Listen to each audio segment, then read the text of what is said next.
जब से डॉक्टर ने हमारे बाबा जी के हुक्के पर पाबंदी लगाई तो हमारे डेरे की तो अट्रैक्शन ही ख़त्म हो गई। ऊपर से एक्सचेंज की अपग्रेडेशन भी शुरू हो गई।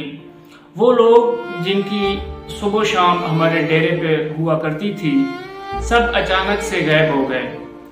जो लोग हमारे चाचा जान हुआ करते थे और ऊंची ऊंची आवाज़ों से हमारे बाबा की तारीफें करते थे वो सब अचानक से गायब हो गए और ऐसे गायब हुए कि इनकी शक्लें तक भूलने लगी। एक दिन मैंने बाबा से पूछा कि बाबा जान आपके सारे दोस्त कहाँ गायब हो गए?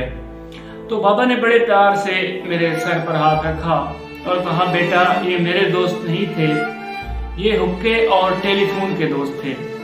हुक्का बंद हो गया, टेलीफोन कट गया तो ये लोग भी कट गए।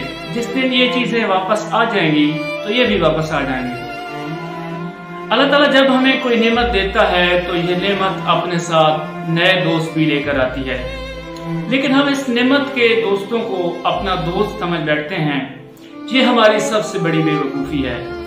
ये नेमत जिस दिन चली जाती है तो ये दोस्त भी चले जाते हैं। असल कमाल ये है कि नेमतों के दोस्तों को नेमतों का दोस्त ही रहने दें। आप जिंदगी में कभी मायूस नहीं होंगे। कार के दोस्तों को कार का दोस्त रहने दें, कारोबार के दोस्तों को कारोबार का दोस्त रहने दें, ओहदे के दोस्तों को ओहदे का दोस्त ही रहने दें।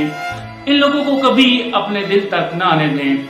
आपका दिल कभी जख्मी नहीं होगा, आप कभी भी परेशान नहीं होंगे, कभी भी आपके जो आंसू हैं वो खून के आंसू नहीं गिरेंगे। अपना बहुत सा ख्याल रखें, खुश रहें। अल्लाह हाफ़िज़।